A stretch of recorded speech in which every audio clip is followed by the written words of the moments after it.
All right, Holt heads.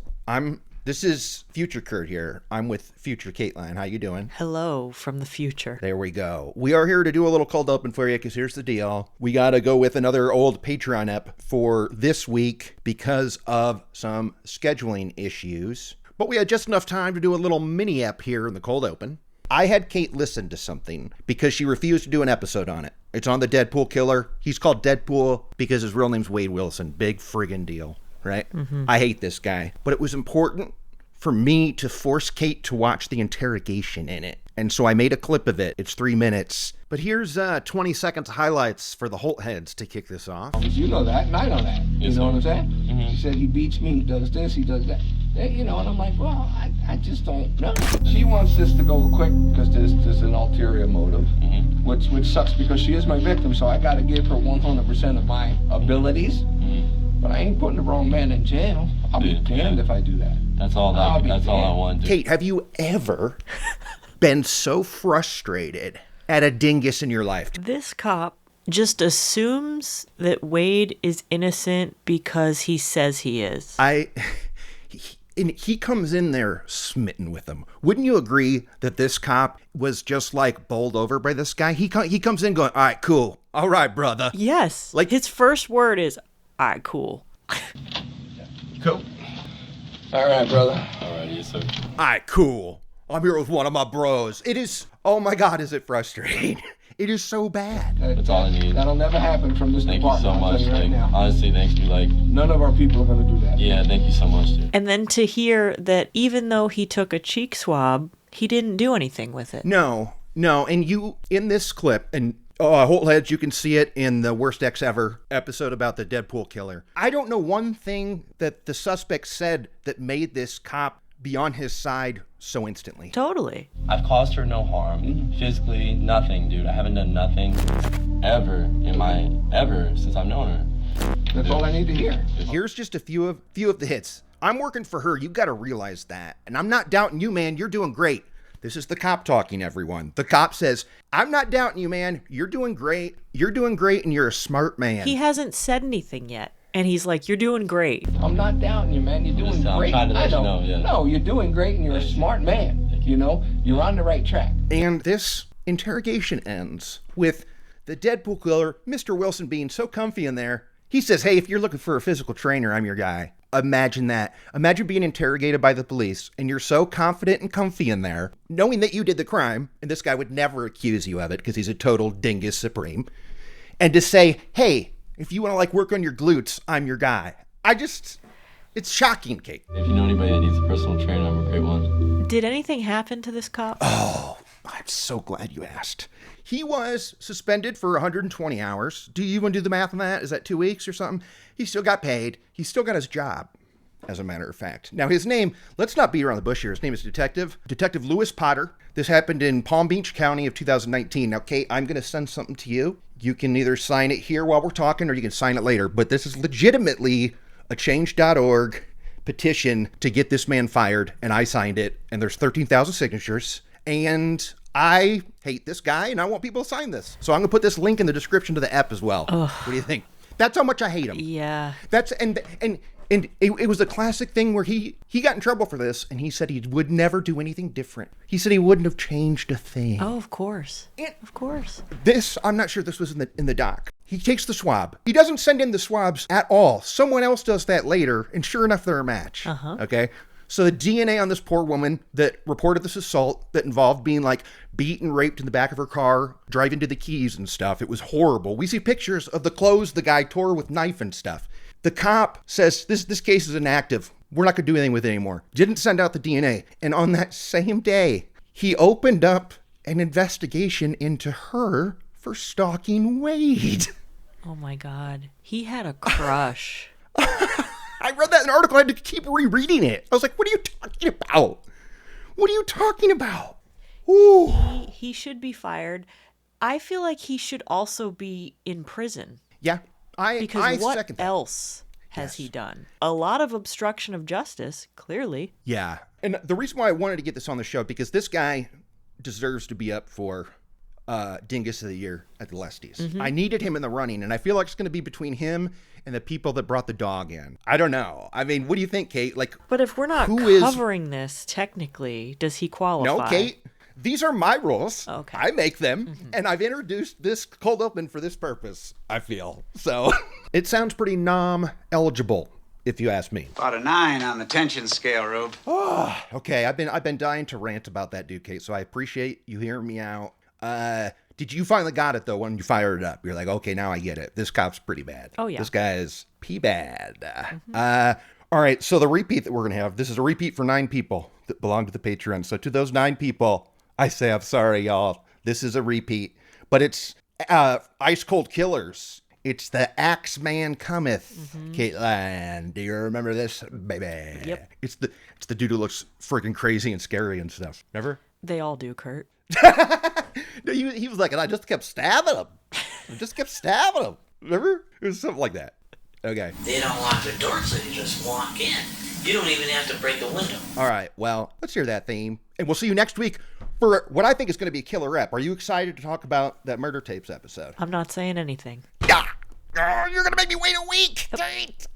I've been dying to hear. Because I'm really stressing. I didn't think Nordic Crimes was strong, Holtheads. So I want to come back with a heater. And Kate's going to make me wait 7 days. Okay. I am. All right. Well. Attention shoppers. We've got to clean up on ILH. What the other wolves think? A true crime cleanup on ILH. Diabolical. Starting now. No, he's telling you that she's bats. All right. So anyway, now we're in here. And this is the first episode since Kate was just brutal to me and my pick. Yeah, it's crazy, but it's not that crazy. I mean, I'm curious what your take is going to be on this one, Kate. You know what? If you didn't like this episode, Kate, I'm going to be something. So let's find out. What'd you think, Kate? This is Ice Cold Killers, The Axeman Cometh. What do you have to say for yourself? I enjoyed this one. Were you going to say something else until I was like, Kate, I dare you to not like it? Because I have problems with it. I don't like reenactments, as you know. Yeah. But I liked this murder, and I have some questions about the premise of this show. I love it.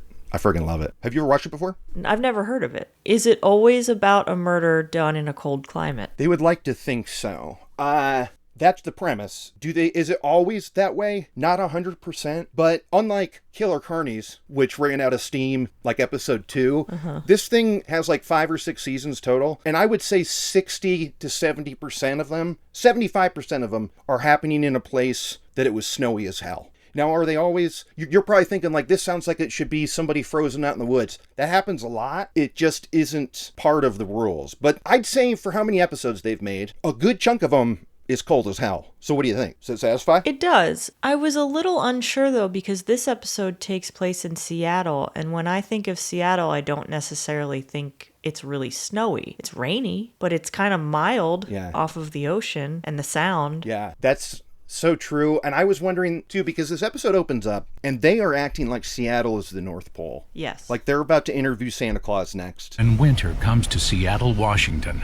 It brings a chill and darkness nothing can penetrate. The B-roll they're showing is insane snowstorms, right? Uh-huh. And it's like, it's bonkers. And then you see the crime footage of the crime scene and you can see the grass. Now, it might have been a little frosted, but we're seeing grass, Doug. Like, it's not...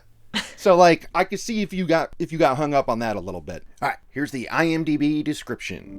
A kind-hearted woman is found slain in her bed from what seems to be a burglary gone wrong. A bloody handprint, axe, and evidence from multiple break-ins are key elements investigators use to solve this chilling, gruesome murder. But wait, before we begin, our story takes place in the Queen Anne neighborhood in Seattle, Washington, March 1990. But we cannot start the show without talking about that warning page. Did you read the warning? I did, but you're going to tell me about it now anyway. Yeah, because the middle paragraph, this chilling material is intended for mature audiences who are warm and safe. And then it goes, like crackles like ice. How about that? I'm here for that stuff. We're not stuck in the frozen tundra of Seattle. Look, a lot of them happen in Alaska, and it's like houses are super spread out. It's pretty good. I mean, I'm telling you, you could start this show from the top and get your fill in that first season, absolutely. So Ice Cold Killers, here's my background with it. I had just left LA, pandemic style. January 2021. I come back to crash with my money in her apartment, and it's snowy as hell, and I'm loving it. Because I'm looking for anything that brings me joy in this moment, where I'm leaving LA to go what at the time I thought was a job, making videos about vacuums in North Carolina. And so there I am watching Hateful Eight. I'm watching all this cold stuff, like I'm friggin' loving it. And then I find a crime show about cold area murders, and I was like, oh! It was a pretty big deal. And I loved it. And this was shortly after the roller coaster ride of Killer Carnies, where I was like a premise that crashed and burned. And so when this delivered, I was like, yeah! Hell yeah. Hell yeah, Ice Cold Killers. Okay, if you had Discovery Plus, which is where it's on, whole heads if you want to peep it, would you watch this again? I might. Sweet. I agree. Look, I mean, it does have some reenactments, and some of the lines are groaners, but I feel like, I thought maybe I'd warn you down for these Patreons. It's not like it wasn't worse than anything else we've ever watched in here. No. It was kind of like the same type. Actually, the best one, though, was the very opening scene. Okay, so here we are. March 1990, Seattle, Washington. It's snowy as hell. Geneva McDonald, what's her story? She's like in her early 60s, I believe. The town loves her. She's a longtime resident of the Queen Anne neighborhood in Seattle, which is a very nice neighborhood. She had a really cute house, and we see a lot of it in the crime scene footage. It's adorable. It's like a beautiful craftsman. And she was very close with her adult daughter, Paula. Yeah. And we see the first reenactment shot we have is Paula comes over with a plant, and they're like super close and stuff. And I thought of you, Kate, when you're always like, hey, everything happens for a reason on a TV show. And when she said, I just came in the back door, it was unlocked. I said, uh-oh. Girl, you better lock that door. Uh-oh, that's not going to be good. Just because you think you're in a safe neighborhood doesn't mean you can leave your door unlocked. It's those safe, nice neighborhoods that burglaries happen. Yeah, straight up. Hi, Mom. Hi! You left the door unlocked, so I let myself in. So that's what we hear about Geneva McDonald. And then there's a weekend in March where she's feeling a little under the weather. She's like a secretary at like a finance company or something. She calls in sick.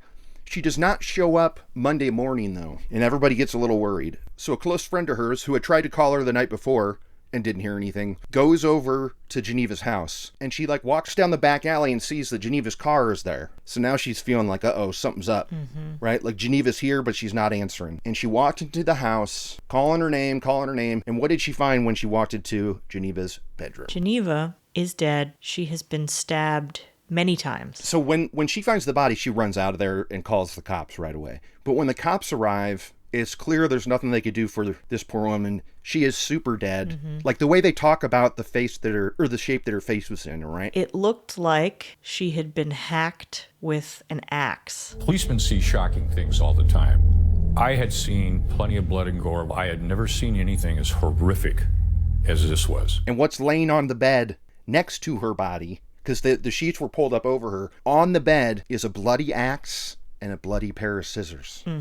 Just some sewing scissors. Yeah. This is scary. I mean, killing with an axe. It's hardcore. Yeah. Viciously attacked, dozens of wounds. And this is weird. They pull back the sheets, and she's got a bunch of little stab wounds on her chest, but they weren't really bleeding. So that means that happened well after she was dead, or almost dead, right? That's what the cop was saying, where it's like... It was maybe done afterwards just to make sure that she was dead. So, but it also implies that person was hanging out there for a second, because there was a gap of time between the actual axing and then the scissors. In the bathroom, they found that the killer had cleaned up, and this was disgusting. Do you know what I'm about to say? They found brain matter in the sink. Like smeared on the side of it. Ooh. Yeah, because if you're going to hack into someone's head, the brain is going to splatter everywhere. Yeah. But you know what? That bathroom was beautiful.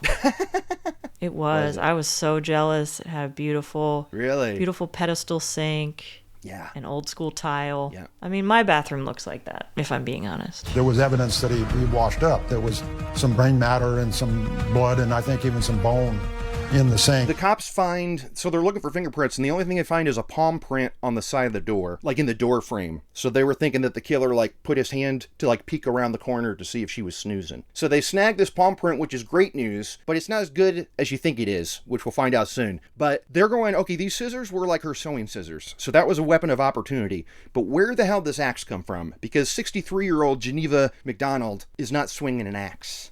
And we had some familiar faces in the Talking Heads, Kate. Did you recognize anybody in there? I recognize the one guy. M. William Phelps. Yeah. That's what I was waiting for. I think, was he from Phoenix Mary? Was that the one he was from? I feel like I've seen him in so many things, it's hard to keep it straight. That guy bugs. I am not a fan. He bugs me, and he bugged me in this app, but there's something, I like how many things I've seen him in. And I think I mentioned last time, like, I've read at least one of his books. His books are better than him talking, because he's real, like, performative. And he starts off strong in this one. This is pretty damn creepy stuff. Because, one, he's just a crime expert. They don't even give him author or anything. So, again, this is goals, okay? You and I can be a crime expert on a Talking Head. Absolutely. That was especially, I was convinced of that absolutely, because next to the crime expert M. William Phelps, we had, her name was Jake something. Her name was Jake. And did you read what she was? Tell me. She owned a private eye bus tour. So she, like, tours people around Seattle of, like, murder scenes and stuff. This has got to be some of the least qualified Talking Heads we've seen. What do you think? What else is on that tour? Like some Bundy stuff? No, I actually read an article from 2013 talking to her, and there was like a massacre at this like gangster place where 13 people died. Then there was a double murder on Christmas. So there was stuff that happened. I've never been on like a murder tour. Have you? No, never. Now wait, you know what though? I'm not coming for Jake in this episode though, because she lived a mile away from this place growing up. So she's got some inside information. She knows those alleyways. I think that's enough. I personally lived in the neighborhood less than a mile away during this time frame. Okay, so M. William Phelps, this goober with the hair, he starts strong with his insights because he says an axe. Who has an axe? Was it the owner? Or do you remember what his next pitch was of who the killer might be? He goes, was it a fireman? Oh, I had a real problem with that. You gotta wonder, where did the axe come from? Did the killer bring it with him? Was he a fireman? Now, we have seen a fireman do a murder on this show. No, we've seen firemen get killed. I don't think we've seen a fireman do the murder. Okay. Well, that makes more sense to me. When he suggested a fireman, I said, no, they don't do that. Cops will kill. Well, firemen aren't killing people. Yeah, that's a good point. I didn't think of that. I was more thinking like, I know that they have axes, but that's not the first thing I think of with firemen. I feel like a hose and a helmet or a Dalmatian or something. Like, I was like, maybe a fireman did it because of an axe? That would just felt weird as hell to me. Yeah. Didn't it? I mean, I have an axe in my garage. Do you? I'm not a fireman. Whoa. Do you think, would you be confident in your strength or your rage strength to kill somebody with an axe? Or would you want something more light so you can be on your feet? I think I'm more poison. Slowly. Poison. Okay. No, I'm not killing anybody. I mean, if we're talking self-defense, I don't know. Luckily, I've never been in that position. I hope I never am. Right. I mean, I just want to know if you felt that you could wield an axe to defend yourself. With enough adrenaline, probably. Word. Okay, so we're still at the crime scene, and this next thing that happens floored me. I mean, honestly, we would have been doing this episode if this thing was the only thing that had happened, because this is something else I'd never freaking heard of. What happens while they're at the crime scene, while they dust this murder weapon, Kate? What happens? They realize that it's already been tested for prints. This axe has already been used in another crime, and they're thinking, was this stolen from police evidence? Where did this axe come from? Yeah. And how do we not know it? How crazy was this? I mean, when you heard that, Kate, did you do a double take? Like, wait a minute. I was very confused. But then also, cops are dumb. It was odd that the axe was used to begin with, and then you looked at it and you say, well, this had been dusted for fingerprints by somebody, and we hadn't. It was still there. So that means that this weapon was already used in a prior crime, and that was, wow, that hooked me big time. Okay, so now they're thinking, well, if it was this dramatic and violent, then it's got to be personal. So let's talk to the ex-husband, who lived down the street, apparently. So did the sister or the daughter Paula. So did they all just like have a pad in the same neighborhood? Like they each had their own crib in Queen Anne? I mean, this was back in the day where everyone could afford to have their own house. I think her house, Geneva's house, it was either on a lake or overlooked the city. Because I noticed, I'll send you some shots. I found some videos of the crime scene on YouTube, like news coverage and stuff, that the shot that we see of their 2-story white house, that's from the back, but it looks like the front because of, like, you know how lake houses, like the back is the front. But if you go to the other side, there's a steep hill with like rocks and green stuff and like a built-in garage into a tunnel. Like it's huge.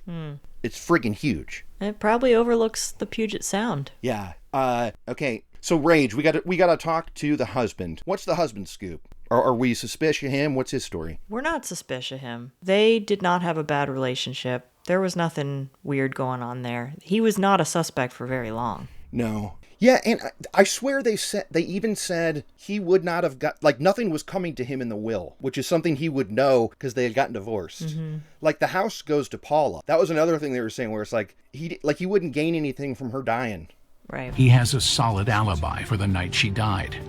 And he and Geneva had a good relationship. Okay, this was another part where M-Dub, I'm going to call him. That's what I call M. William Phelps, okay? M-Dub. He said, cops are good at reading people. Cops are good at reading people. Thanks, dude. There's a few lines in here where he's really sucking on some cops, isn't he? It's really good insight, man. Yeah. I'm glad they got you in here for this. Ugh. Okay, so now that they can cross off the family, they widen the circle to friends and acquaintances. But what's the problem there? That she was a wonderful lady and no one would have any reason to harm her. Yeah. So they're still stumped, but they're still investigating their crime scene. And this is wild. They find a partially eaten banana. Okay, we see footage of it too, don't we? Wasn't it crazy seeing it in the crime footage? Because it wasn't unpeeled or anything. Like, I genuinely wanted to know if he had used the axe to cut it, because it's cut in half. What do you think? I don't know. They didn't say anything else about any other knives being used. But he ate half a banana, and then in the spare bedroom, they see a little indent on the pillow. So one of the detectives is like, what's going on here? He gets a closer look and finds like a grayish and brown hair. Geneva was redhead. Whose hair is this? So what does this mean, Kate? What did the killer do? This means that the killer decided to take a little nap. Oh! He was so tired from all that hacking. Yeah! That he laid down and took a little snoozer, which would make sense as to why those final stab wounds happened so much later. Yeah. He napped first. Had a snack. Then came back and made sure she was dead. Yeah.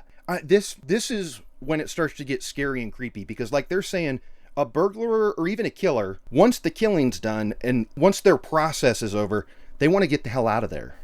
So it would almost mean it has to be someone who knows her. Who else would be comfortable snacking and taking a nap? I feel like I've heard of this kind of thing with one other killer before, but it's super rare, right? Yes. Is this the first time you heard of this? I think so, unless it was fiction. I don't know if Night Stalker or there's another guy that definitely kicked it for a minute, but this is scary as hell because it's like the confidence in this guy. And then he just grabs scissors, like, well, let's go back and make sure. Ding, ding. They weren't bleeding very much. So that would lead me to believe that they were inflicted long after the head wound. So the cops, they are absolutely shook by this. Between this and the frickin' dusted prints thing on the axe handle, these guys are flummoxed. Like, this is brand new territory for them. And then they find out that 5 days prior, in that neighborhood, someone had reported that a guy woke up in the middle of the night, went out to his living room, and his axe that was outside on the woodpile was laying in the middle of the floor in his living room. So that means somebody broke in and left the axe there as like a ha. How about this? It's weird. So he calls the cops, and the cops, as they say, doing their due diligence, dusted the axe for prints, and the only prints on there were the owner's prints. So like whoever did this, he was wearing gloves, or maybe it was a lie. Because now the cops are thinking, okay, it was his prints on the axe, and he's a neighbor to this woman, right? Like, this is all within a few blocks of each other. Everything that happens in this episode. So now they're thinking, what if this is a proto fear thy neighbor sitch?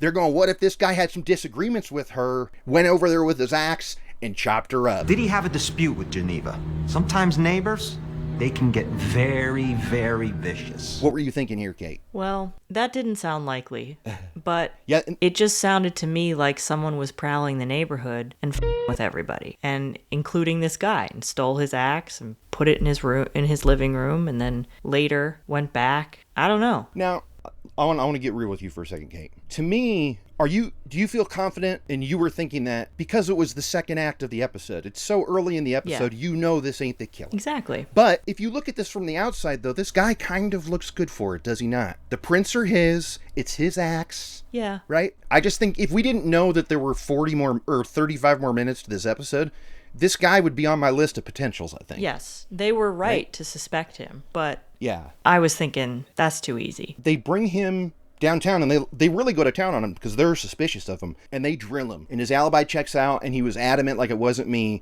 so he's eventually cleared. And now this means, as M-Dub tells us, this is the scariest thing of all. That means this was a random killing. And the cops are like, that these are impossible to solve for obvious reasons, because it's like, where do you start? So now they've got a killer in the neighborhood who's doing it just for the thrill of it. Scary. And even cops are scared. This is an episode where I believe the fear in the neighborhood. Sometimes in the past, I'll be like that one lady, that niece that thought that they were going to drive 5 miles to her house, right? Stuff like that. They where took I'm like, out come the on. uncle. Now they're coming for us. No. Yeah. But so now I'm getting this fear, and the whole neighborhood is spooked, and this is when the tour lady was saying, like, everybody's looking over their shoulders. I was there. And they ask the cops for tips, and they're flooded with them. And they spend the next several weeks having to go through these things, because what sucks the most about a tip line, you have to literally prove every single one is false or true. And you get a lot of yahoos calling in that just want attention. They have crazy ideas that they think could be related. It's a lot of nonsense to weed through. I don't envy investigators when it comes to that. But then you get overwhelmed with 400 tips. I saw this shadowy figure walk by my house 5 nights ago. What good does that do us? So while they're looking at these leads, there is another attack. A couple that didn't even live in the neighborhood. They were there staying at their friend's house. This sucks for them, huh?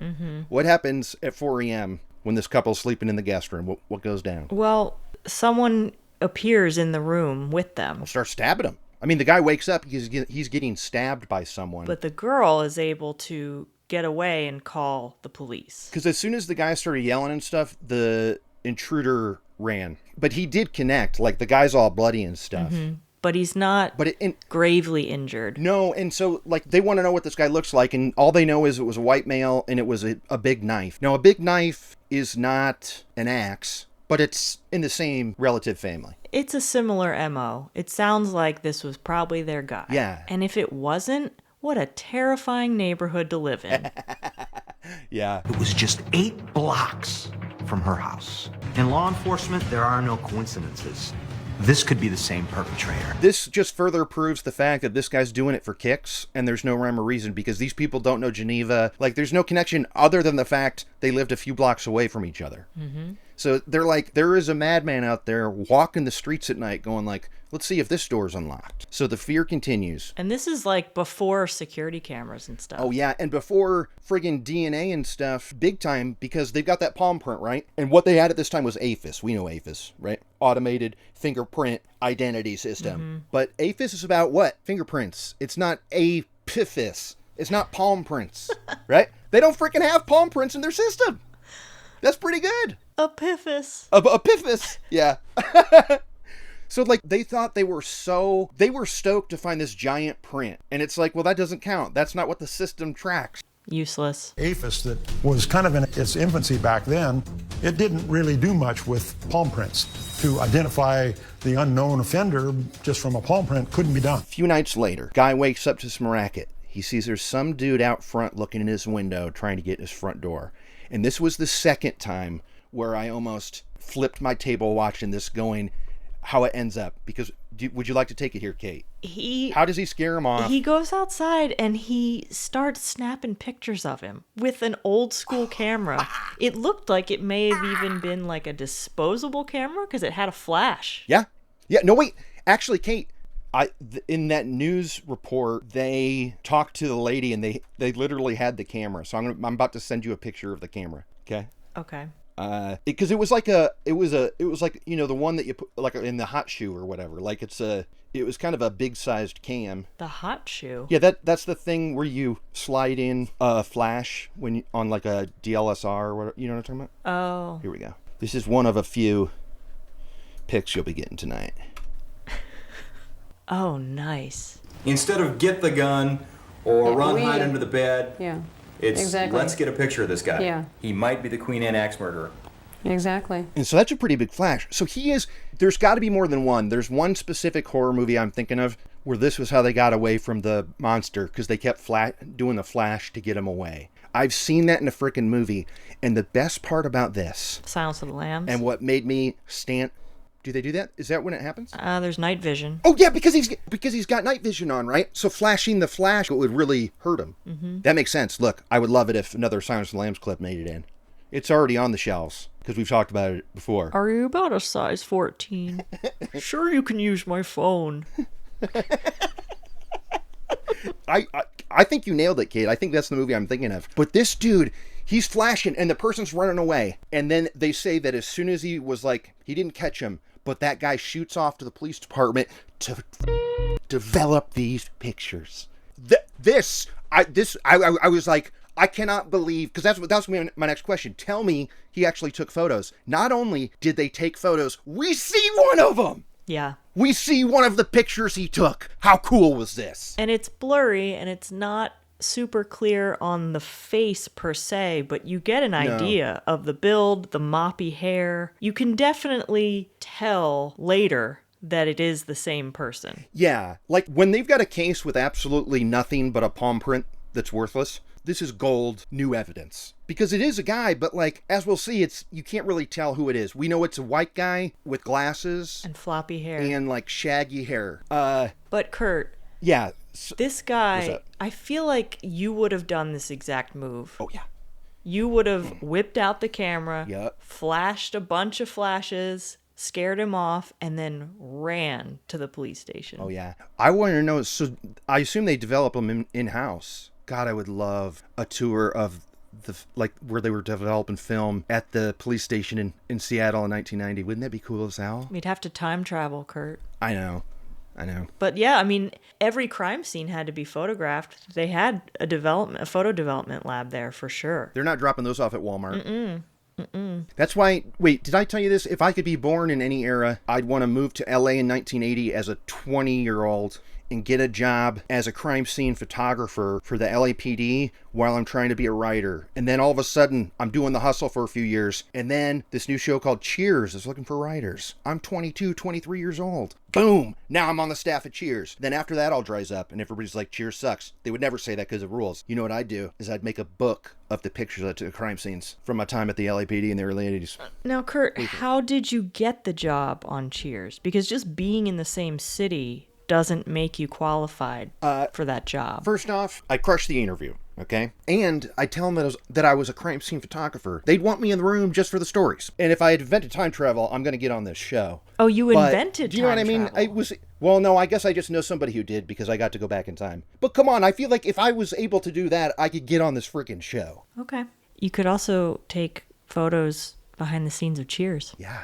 Okay, so they develop the photo and we see it and it's cool as hell. The brother rushes his film to police. The photos are blurry, but they are something. So now we got this photo and they're stoked. So that now they're really hoping, he's going to strike again. We'll be ready. This couple, here's a racket downstairs in the basement. They send their dog down there. And what does the dog find in corner in this freaking basement? The dog finds the intruder down there. And a dude with a 7-inch knife. And they shut the door and trap him down there. And call the cops.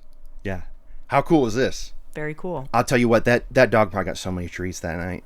Oh, what a good boy. I mean, that's what you... Or girl. That's what you dream about, right? Like, she's down there keeping him cornered, and then they call the dog up and shut the door behind him, and they put a chair on the door. And what's funny is he gained entry because he saw an open window down in the basement. But it must have been one of those high-up windows. You can't go out that way. You can only come in that way. Yeah. So he couldn't get out. So that's really funny. And he's saying, we've caught the axe murderer. We have the axe murderer. Come. So the cops come And they got this guy. And by all accounts, he's got dark hair. He's a young white male. His name is Stephen Ramirez, I believe. Right now, word spreads in Queen Anne. We got the guy. We got the son of a bitch. They think this has got to be our dude. Because why wouldn't it be? It's a white male. He's breaking in through windows, and he's got this big-ass knife. And they grill him. And what's Stephen Ramirez say to all this? It wasn't him. He didn't kill Geneva. Yeah, he's like, look, I was passing by and saw it was open, so I thought I'd go snag some stuff, but I am not a killer. And this was another M-dub line where he goes, now cops, they're hearing him say that he didn't do this, but they don't care. Well, the fact that Ramirez is saying, well, I didn't do it, I'm innocent, means nothing to cops. It's just more of that narrating where it's like, we don't need your opinion, guy. Yeah, because he's not admitting to the other stuff. He's like, no, that wasn't me. I didn't stab anybody. I didn't murder that lady. I'm only guilty of this second-degree burglary right now. So that's all they can hold him on. And while they're holding on him, they get his finger and palm prints, and they send that off to the lab to see if those match. Now, while those are at the lab, because this was again back in the day, it wasn't instant. Ugh. So while he is in prison, Stephen Ramirez is locked up in a cell. What happens in the Queen Anne neighborhood? There's another attack. So it wasn't an attack, but somebody broke into a house and ransacked it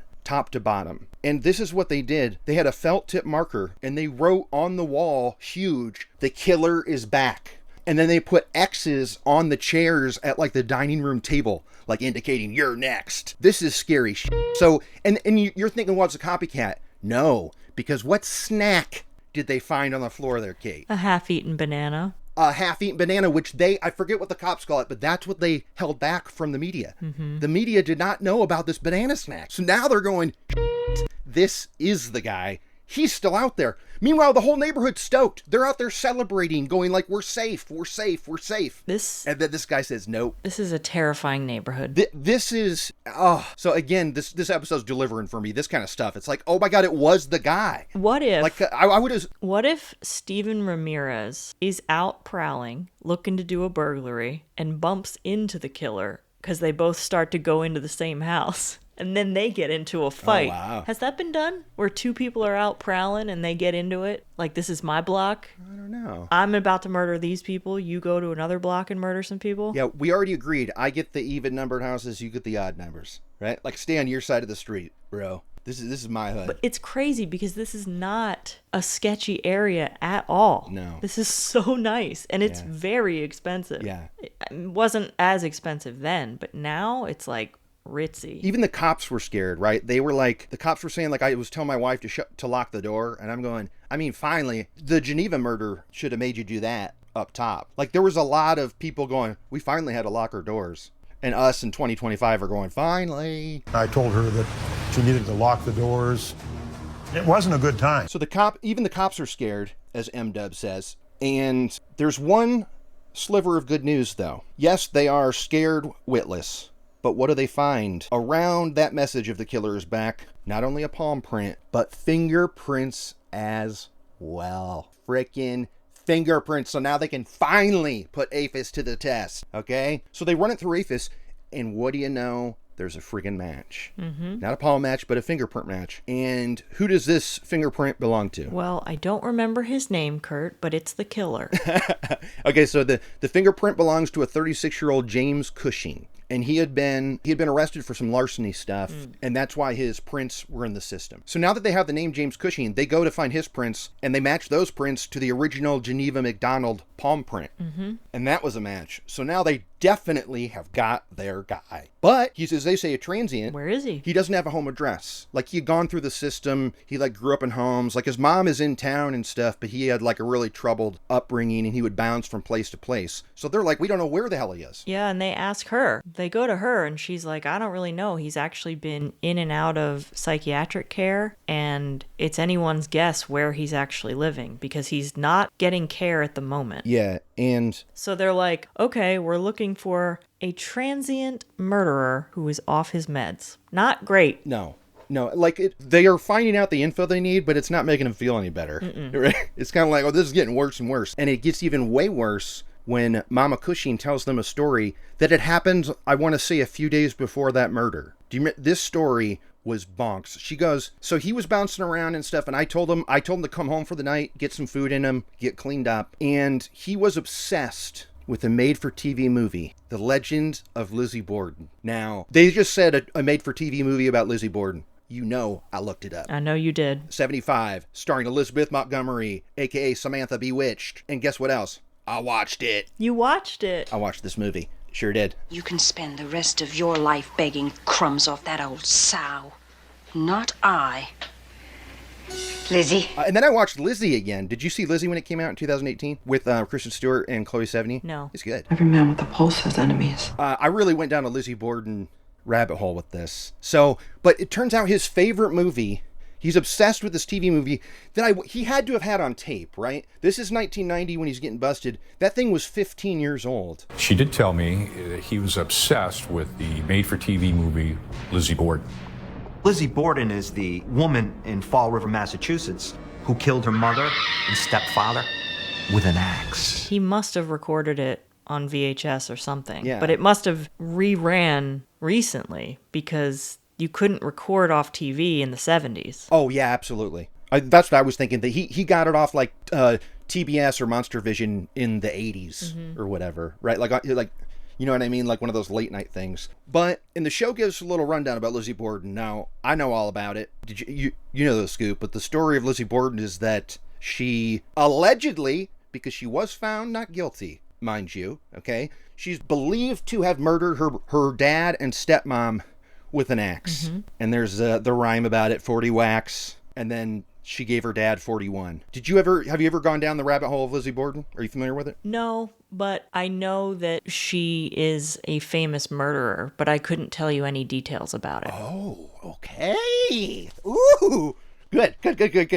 But an axe murderer, that is our boy's MO. Absolutely. Now, the theory of the TV movie and what is generally believed to be what happened, the thing was, she was in the house when the murders happened, but when the cops came, she did not have a touch of blood on her. And this was back in the day, like, they didn't have, like, running water and, like, you know what I mean? They had to get water from the well to clean up. And they're going, how could she not have bloody clothes and stuff? And the theory was that she stripped down and did these whackings stark-ass naked. Makes sense. Yes. And the mom is saying how her son loves this, and how the movie ends with Elizabeth Montgomery covered in blood, standing over these dead bodies. They go to bed that night. Mom wakes up to the sight of her grown son naked with the large knife carving an outline around her in the mattress. Where's your head at right now, Kate? This is creepy.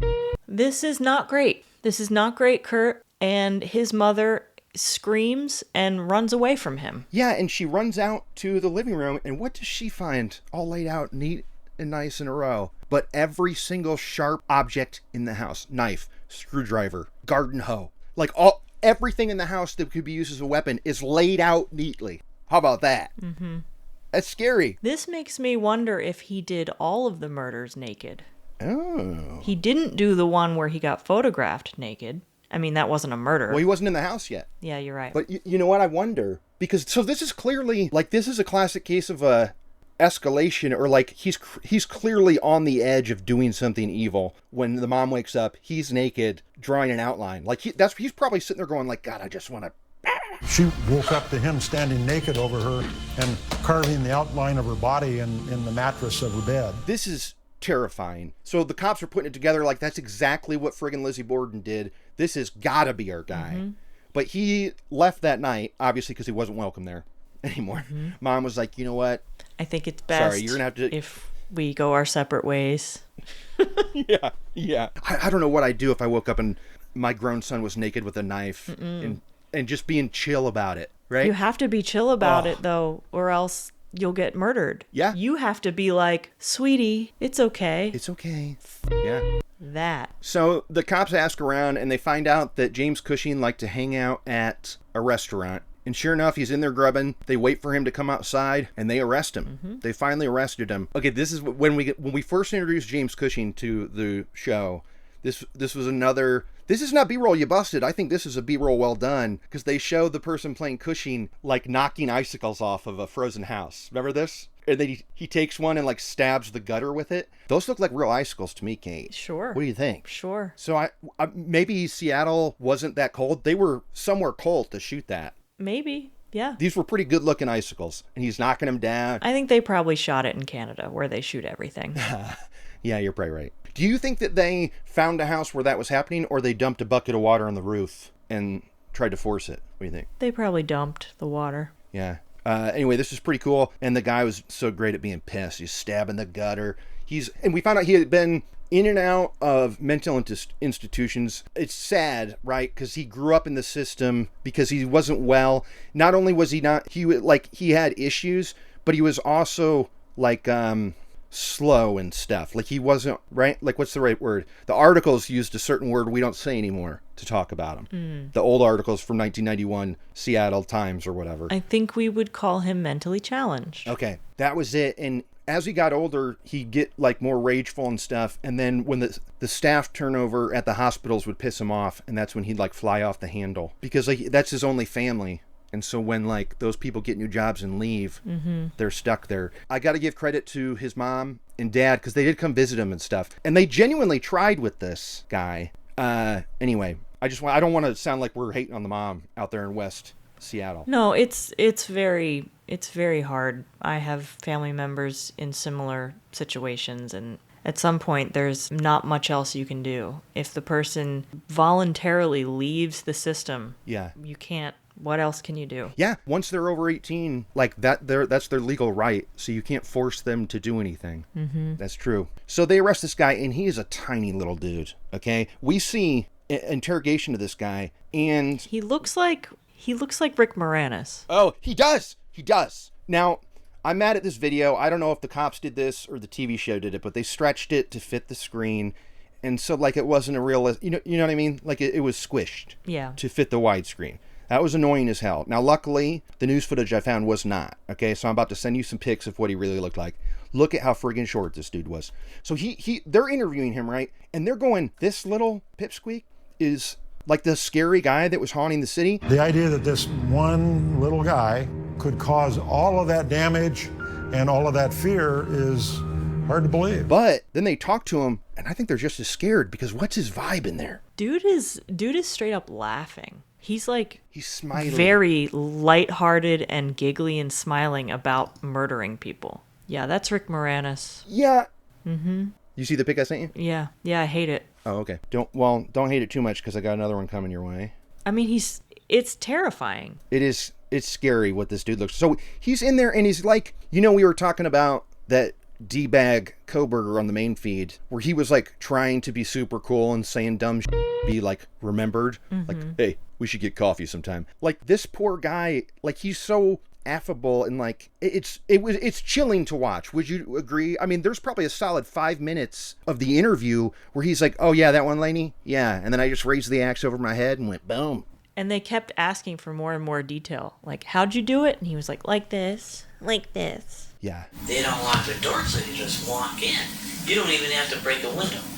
They leave the axes right out in the open. And then they were like, yeah. When he would say, like, then I killed the lady, and they're like, Geneva, and he's like, yeah, Geneva. It's just so creepy. Yeah. I think she rolled over. I don't know. I just said, Jesus Christ, I got excited. I just took that over my head and just went wham. Okay, here we go, Kate. This is one's going to give you nightmares. I hope you're ready for it. Oh, come on, dude. It's terrifying, isn't it? Oh, wow. Yes! So then I just sent you Elizabeth Montgomery right before she kills. It's pretty sweet. Nice. Right? She was put on trial and stuff, and everybody assumed she did it, but she was found innocent. And do you know the reason why? Because there was no evidence? No. I mean, that, honestly, maybe we'll do an episode someday, because there's a lot to it. I'm not going to bore you with it right now. But they said that the jury refused to believe that a woman of her status could do something so grotesque. How about that? Idiots. Yeah. We were texting the other day about how dreams could get you convicted in, like, Salem and And this is, what a terrifying time to go to court, huh? Where this was the kind of stuff that would send you away forever, or free you in this case. We've come a long way. And yet... Not far enough? Not far enough. Yeah. So he admits to it and stuff, but when the trial happens, he pleads not guilty by reason of insanity. And now we can all agree that he is an unfortunate case that fell through the cracks of the system, and it's proof that something needs to be done for these people where it's like, when they're not considered children anymore, like there should be something in place. Not just like, here's free food. Because he would go get money every day for food. They wouldn't give it to him more than once because he'd get robbed and stuff because he couldn't handle the day-to-day. So while that is true, he doesn't pass the test of he knew it was wrong, though, right? That was their argument. Despite all of his deficiencies and his circumstance, he did know right from wrong. So he was not allowed to do the reason... What is it? Not guilty by reason of insanity. Right. He wanted to go to like the hospital, but they sentenced him to prison without parole. He's still in there today. And when they said guilty, he turned to his lawyers and said, "Does that mean we lost?" I mean, here's the thing. I usually don't like guilty by reason of insanity ever because it's always offensive to the community of whatever disability they're claiming that person has. Right. Where it's like autism. Well, but Koberger. That's not a reason to kill somebody at all. It's offensive. In this case, he didn't even know if guilty meant winning or losing. I don't know that he did know right from wrong. But come on, I think he said that. That's like a joke to him. Like remember his laughy vibe in the interrogation? What was the big thing we talked about, though, Jim? Murder. You're kind of smiling about that, Jim. I think that's how he said that. I mean, we don't know. This was just written. This was a quote I read. I think he knew that they lost, or he lost. I don't know. You think he doesn't? This guy knows right from wrong. You don't think so? I hope that he can still get treatment in prison, though, because then he's a danger to everyone else in the prison. Yeah, I guess. Do you know if he had gone to the hospital, I'm not sure they could say you have to stay in here forever. I think they'd be in there trying to fix him. There could be a point where someone could be convinced that he's okay to go out in society again. And I don't think that's a good idea. No. Right? No. That's why I'm not. Right. That's why I'm not mad at the prison thing. It's always tough whenever insanity is on the table because it's a blurry line. Yeah. I mean, this is genuinely the closest I've come in our discussions to entertain that idea. Mm-hmm. Like anybody else who has brought it up with cases we've talked about, it's pissed me off. Keep walking is what you say. Exactly. Keep walking. I agree. This one kind of stuck with me where I was like, man, this is tricky. Yeah. And just looking at these photos that you sent, like this is a perspective that I didn't have from watching that episode because we just see blurry interrogation footage. But this is like, oh, he's not well. No, and boy, that hair description fit. Mm-hmm. Brown with some gray. Mm-hmm. I mean, that's exactly what he has. That's what I got going on. And then, the bummer thing is that poor Paula, the daughter of the victim, Geneva's daughter, died 4 years later from a broken heart. Now, I don't know what that means. Did she take her life? You can die from a broken heart, though. That's a thing. Yeah, that's what Debbie Reynolds died from, right? Oh, is that true? Oh, did she die right after Carrie Fisher did? Like the same week, yeah. Oh my God, you're right. Mm-hmm. So I think so, but they didn't specify, and I mean, it's a bummer because she was wrecked, right? 4 years later, she dies too. I mean, that friggin' sucks, man. Mm-hmm. So on that uplifting note, I think it's time for the lists. What do you got, Kate? Kate's unnamed list. Well, I don't have anything. What? No, you don't. I'm kidding. You don't. You legit don't have a single one. Mm-mm. Not a single one. Nope. Okay, so I guess then it's time for Kurt's Kick-Ass List. Kick-Ass list. Guess what? Mine's stacked. I got a bunch in here. You got movies on movies on movies. Movies on movies on movies. Absolutely. So let's start from the top. Okay, so it was in the cold open, but M-Dub says something out of a Hollywood slasher film. A real thriller. It's like something out of a Hollywood slasher film, a real thriller. Okay, Kurt's Kick-Ass List. Welcome aboard. The cop at the end is referencing the last scene of Psycho, where the fly lands on Norman. Mm-hmm. He's like, I wouldn't even hurt a fly. He didn't look like he could be a threat to anybody. At the end of Psycho, when Bates is sitting in the corner and the fly lands on his hand. Well, that's what I kind of thought about it. That's a great movie ref. That was pretty cool. When he started talking Psycho, I was like, this guy's kind of cool. No. I like this. Oh, you didn't like him? You didn't like him? I didn't What's like that? anybody. Well, I mean, he's retired and stuff. I felt like he wasn't doing any damage. And he was in the old news footage. I mean, I bought it that he was genuinely shook by this dude. I don't know. He didn't do anything to be mad at. I mean, listen, I'm genuinely shook by this dude. Yeah, absolutely. Same here. But here's the thing, though. I'm not done with my list. Go on. Because they're trying to get the talking head to say the name of the show as to like confirm their premise. Mm-hmm. Like, and I would remember making fun of this for Perfect Murder, because how many times cops go, well, there's no such thing as a perfect murder. Blah, blah, blah, blah, blah, right? Pretty good investigation, but not a perfect murder. But this guy goes, I mean, look, if you wanted to find an ice cold killer, that was this guy in this interrogation room. That is an ice cold killer. And I said, welcome to the list again, my man. If you want to define an ice cold killer, that innocuous little man that's on that videotape is an ice cold killer. You're already there with me watching Psycho and stuff, so we're cool, but welcome aboard again. What do you think? It counts. It counts. Woo. And Lizzie Borden. Oh, well, no shit, Kurt. That's what I was like, I know there's more than this. The legend of Lizzie Borden. It's on YouTube if you want to watch it. I think it's pretty good. I would say the Lizzie is streaming on Prime, I think. And look, they're both naked with an axe and stuff for like the last 10 men. Let me just put that out there. Chloe Sevigny and Kristen Stewart, okay? Sick. But anyway, that's it. You got anything else to add to this bad boy? Nope. And on that note, I'm Curtis Money. This is a serious ending this time. I'm Curtis Money. I'm Kate. I'm Kateline Louise. Oh my God, we just got her middle name or last name or something. We don't know, but it's a name that belongs to Kateline. Good night, everybody. All right, brother.